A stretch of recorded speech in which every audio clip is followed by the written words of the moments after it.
Nadadawit po ngayon ng ilang mambabata sa kontrobersya na tinaguriang 10 billion peso pork barrel scam.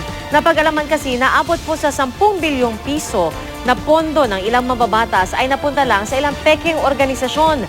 Pag-aaralan pa po ng DOJ kung ipatatawag sa investigasyon ang mga mambabatas. May report si Lia Manyalak del Castillo. Mula sa reklamong serious illegal detention, nakuha ng NBI ang kwento kung paano raw nagpayaman mula sa kaba ng bayan ang isang peke raw na kumpanya. Inireklamo ang magkapatid na sina Janet Lim Napoles at Reynald Jojo Lim, ang may-ari ng JLN Group of Companies ng mismong pinsan at katiwala nilang si Ben Harluy. Sabi ni Luy, ikinulong siya ng magkapatid nang balaki niyang magtayo ng ibang kumpanya na katulad ng JLN. Na-rescue siya ng NBI at mula noon, nagsalita na siya laban sa umano'y transaksyon ng mga pinsan. Ang JLN daw ay nagtayo ng mga organisasyon at foundation kung saan ipinasok ang pondo mula sa pork barrel ng mga mambabatas. Malawak daw ang koneksyon ni Napoles sa gobyerno.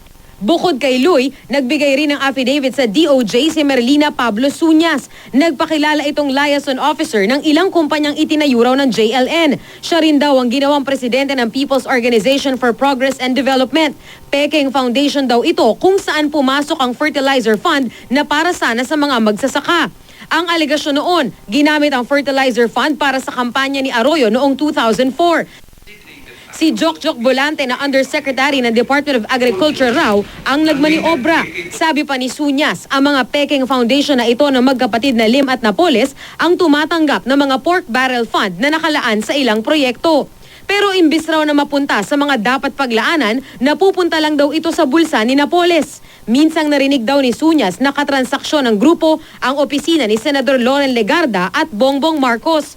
Itinanggi ng dalawang senador na nakatransaksyon nila si Napoles o ang JLN. Sabi ni Legarda, dapat imbestigahan ang akusasyong ito. Pinaninindigan daw niya ang mga pinaglaanan ng kanyang pork barrel fund. Hindi naman daw kilala ni Marcos si Napoles at wala siyang transaksyon dito. Humarap na noon sa Senado si Napoles. Itinanggi nito ang mga akusasyon sa kanya. Wala raw siyang transaksyon sa gobyerno. Wala rin daw JLN Group of Companies. Ang meron daw ay JLN Corporation. Si Bolante humarap na rin sa Senado. Itinanggi niyang ginamit ang fertilizer fund para sa kampanya ni Pangulong Arroyo noong 2004. Nilinis din ito ang pangalan ni Arroyo at ng ibang mambabatas. Patuloy ang investigasyon ng NBI sa kasong ito. Hindi pa raw alam ni Justice Secretary Laila De Lima kung kasama sa ipapatawag ang ilang mambabatas na nabanggit sa mga hawak nilang affidavit. Ang palasyo hihintayin raw ang resulta ng investigasyon ng NBI at DOJ. Lia Manyalak del Castillo, GMA News.